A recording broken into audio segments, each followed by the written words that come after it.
बंधुओं को नमस्कार।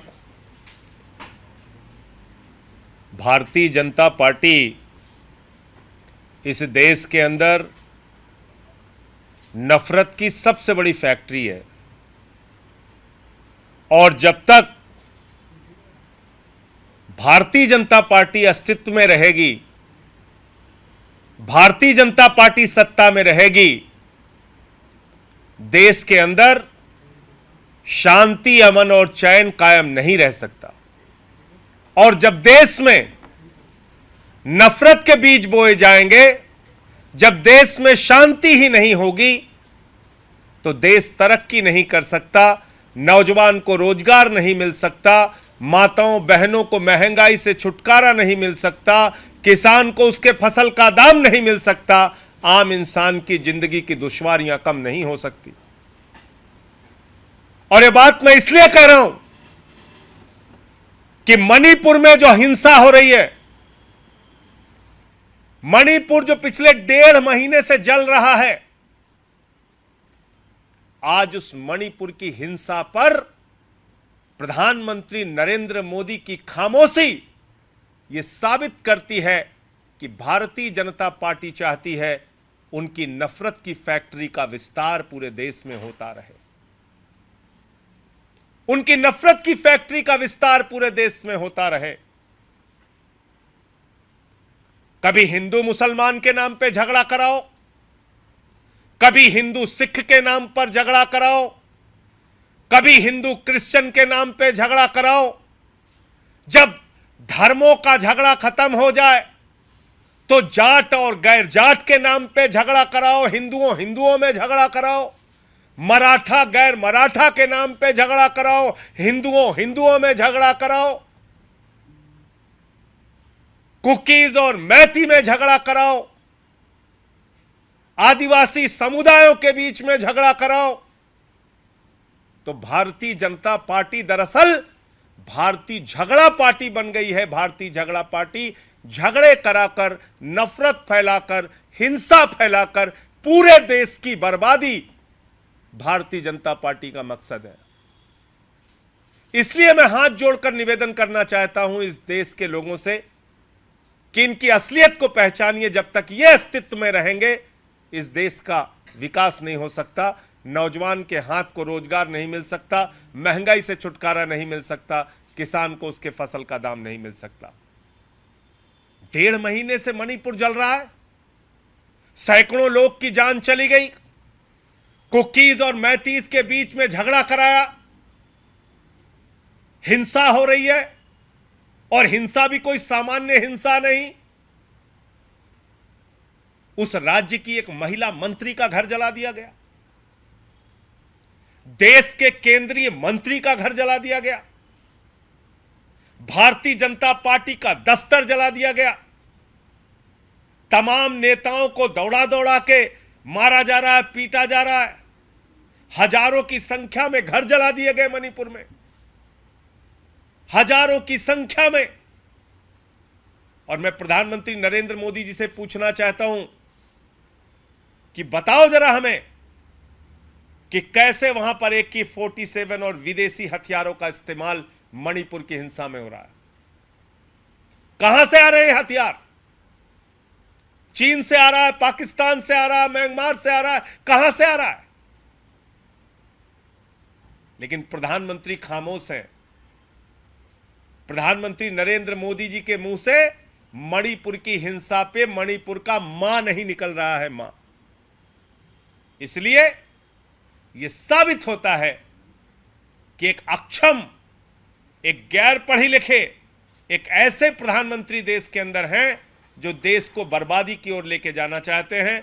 उनके पास कोई एजेंडा नहीं है, कोई दृष्टि नहीं है, कोई काम उनको नहीं करना है, सिर्फ नफरत फैलाओ और राज करो। यही भारतीय जनता पार्टी और देश के प्रधानमंत्री का फॉर्मूला है। और जैसा मैंने आपको कहा, हिंदू को मुसलमान से लड़ाओ, हिंदू को सिख से लड़ाओ, हिंदू को क्रिश्चियन से लड़ाओ। जब धर्मों के झगड़े से खाली हो जाओ तो जाट को गैर जाट से लड़ाओ, मराठा को गैर मराठा से लड़ाओ, आदिवासी दो समुदायों के आए आदिवासी के दो समुदायों के बीच में झगड़ा कराओ, आदिवासी को आदिवासी से लड़ाओ। तो ये भारतीय झगड़ा पार्टी का काम है। इसलिए मैं प्रधानमंत्री जी से कहना चाहता हूं, प्रधानमंत्री जी, अमेरिका और विदेशों की सैर छोड़िए, हिंदुस्तान की जो परिस्थितियां हैं उसमें आइए, मणिपुर जाइए और जाकर उस परिस्थिति का सामना करके उसका समाधान कीजिए। आपके ही लोग मारे जा रहे हैं, उनके घर जलाए जा रहे हैं, फिर भी आप खामोश हैं। तमाम लोग कैंप्स के अंदर रह रहे हैं, हजारों की संख्या में, फिर भी आप खामोश हैं। ये बहुत ही दुख का विषय है। इसलिए मणिपुर हिंसा पूरी तरीके से भारतीय जनता पार्टी की सरकार की नाकामी का प्रतीक है। मणिपुर की हिंसा इन लोगों के द्वारा फैलाई गई नफरत के कारण हो रही है और भारतीय जनता पार्टी की सोच के कारण हो रही है। दूसरा विषय आज रेलवे का है। प्रधानमंत्री ने रेलवे को भी पूरी तरीके से बर्बाद किया है। इनकी सरकार ने रेलवे को पूरी तरीके से बर्बाद किया। पहले रेल का बजट अलग से आता था, गाड़ियां नई शुरू होती थी, बुजुर्गों के लिए यात्रा में छूट होती थी, पहले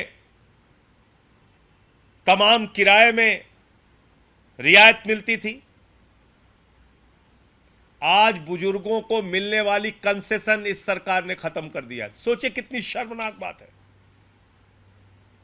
अडानी को तो लाखों करोड़ का फायदा पहुंचाएंगे, लेकिन बुजुर्गों को, वृद्ध लोगों को जो छूट मिलती थी रेलवे में, वो छूट खत्म कर दी इस सरकार ने।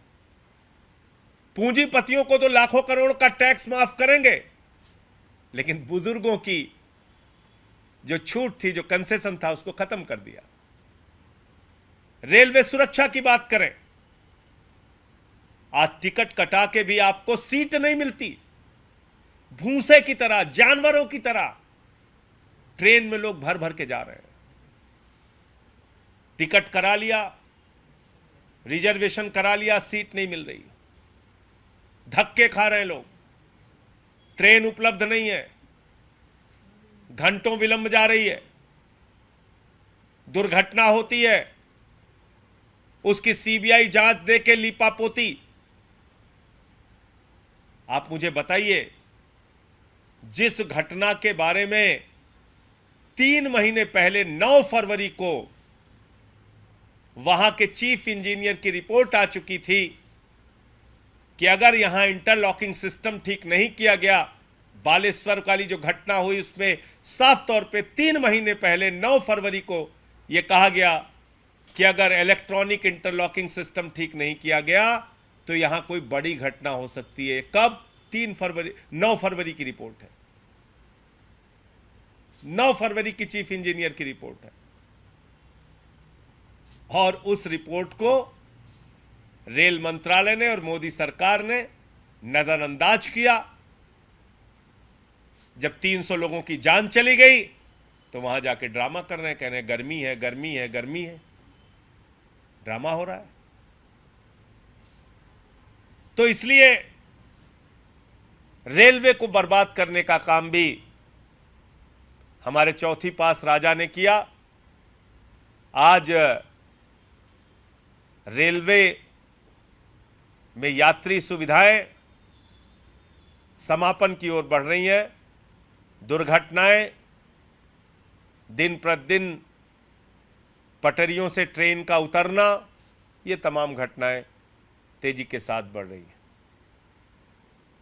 और एक मसला दिल्ली की कानून व्यवस्था को लेकर है। आप सबसे कुछ छुपा नहीं है। कभी कई किलोमीटर तक एक बेटी को घसीट के मार दिया जाता है, कभी एक बेटी को चाकुओं से गोद के मार दिया जाता, लगातार कई चाकुओं से गोद गोद के उसको मार दिया जाता है।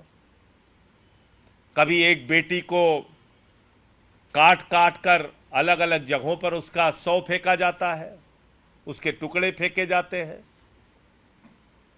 कभी गैंग वॉर होता है सड़कों पर दिल्ली के, कभी न्यायालय के अंदर हत्या होती है। यह दिल्ली की घटनाएं बता रहा हूं मैं, देश की राजधानी दिल्ली, जिसकी सुरक्षा व्यवस्था प्रधानमंत्री नरेंद्र मोदी जी के हाथ में है, जिसकी सुरक्षा व्यवस्था अमित शाह जी के हाथ में है, दिल्ली के एलजी महोदय के हाथ में है, विनय कुमार सक्सेना जी के हाथ में है।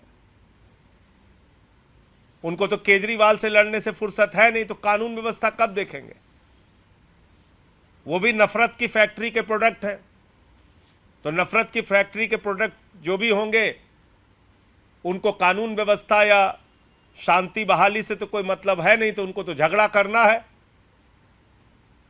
दिल्ली सरकार से, केजरीवाल से। तो कानून व्यवस्था कब देखेंगे? आज जिस तरीके से 2 बहनों की हत्या हो गई,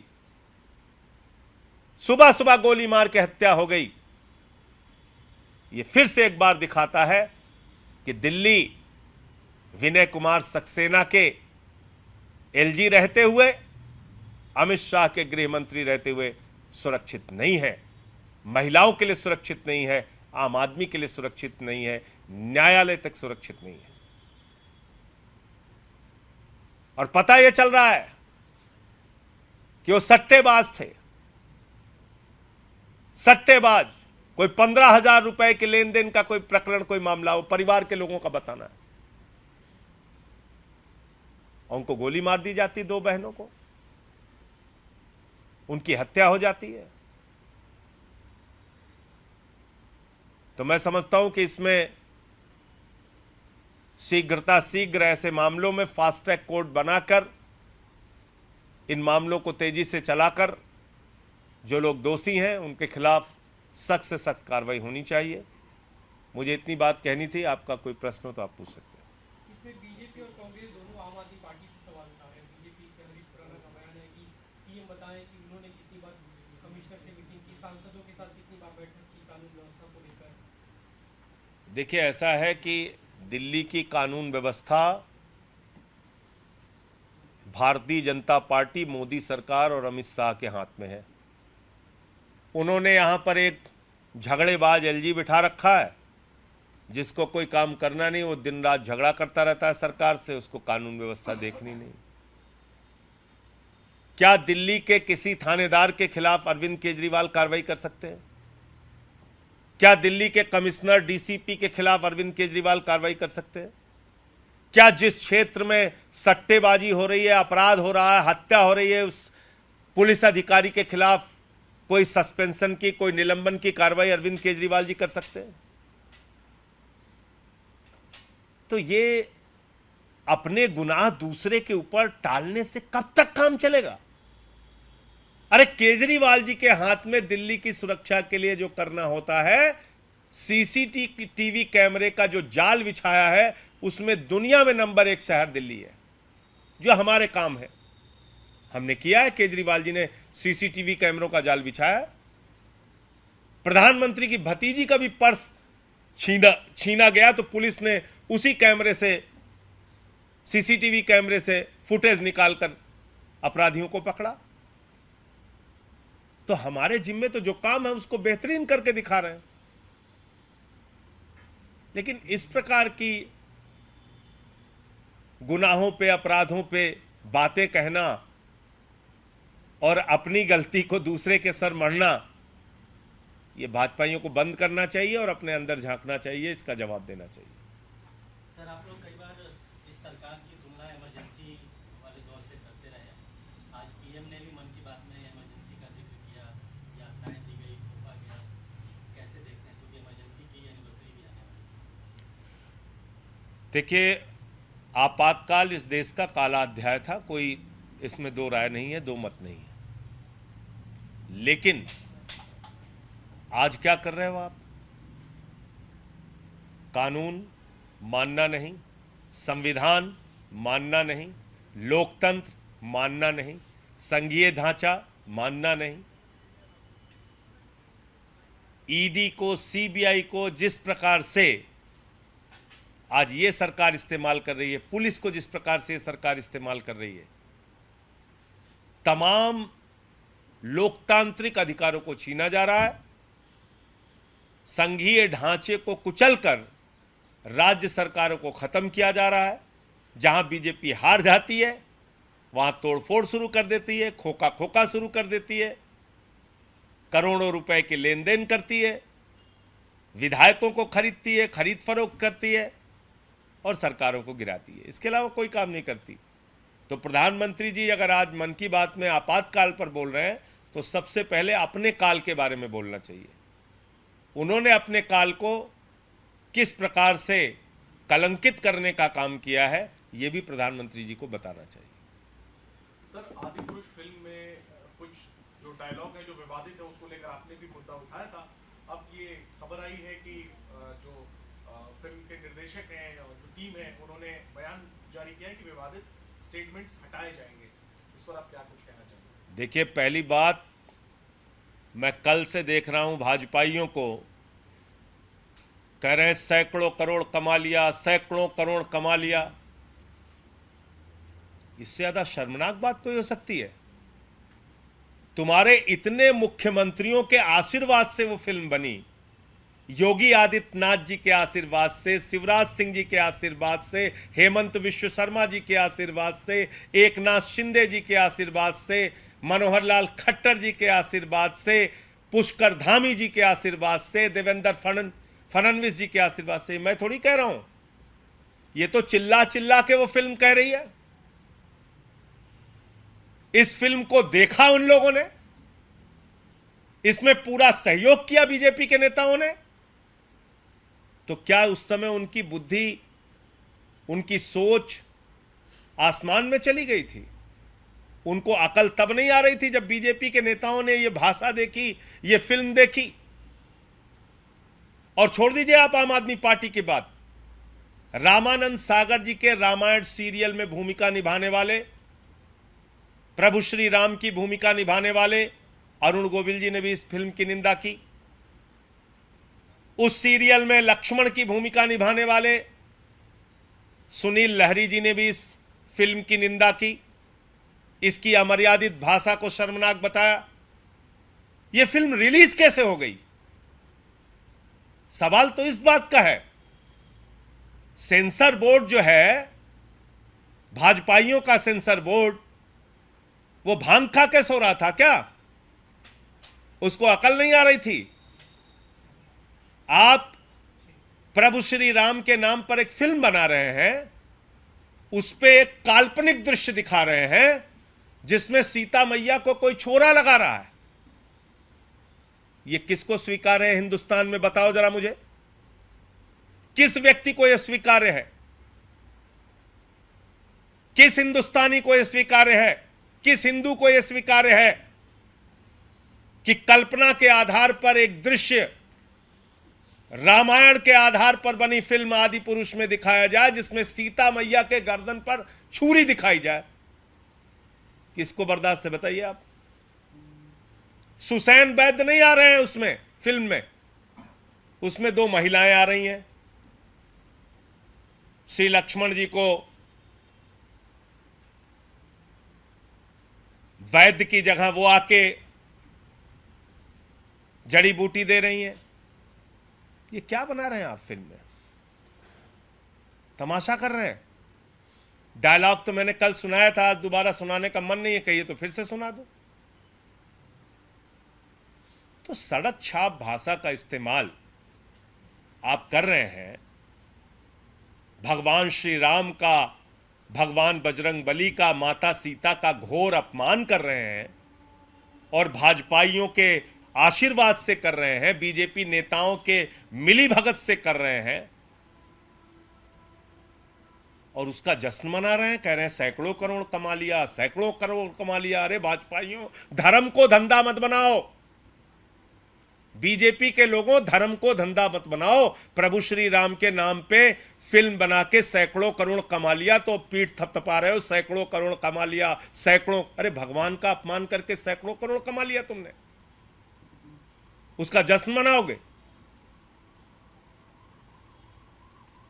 तो इस फिल्म को बनाने वाले लोगों के खिलाफ और ये जो लोग, जिन मुख्यमंत्रियों का नाम मैंने लिया है, इन सब को सामने आकर देश के लोगों से माफी मांगनी चाहिए। जो कल मैंने कहा था, आज फिर उस बात को दोहरा रहा हूं कि इन लोगों को सबसे पहले माफी मांगनी चाहिए। और सेंसर बोर्ड ने इस फिल्म को पास कैसे किया, स्वीकृति कैसे दी, प्रधानमंत्री नरेंद्र मोदी जी को और जेपी नड्डा जी को भी इस देश के लोगों से माफी मांगनी चाहिए। क्या आप लोग बैन लगाएंगे सर दिल्ली में? क्या बैन लगना चाहिए इस फिल्म पर? देखिए, ये फिल्म तो अपने आप बैन हो जाएगी, लोग देखेंगे ही नहीं। मैं तो कह रहा हूं कि ऐसी फिल्म को देखना ही नहीं चाहिए।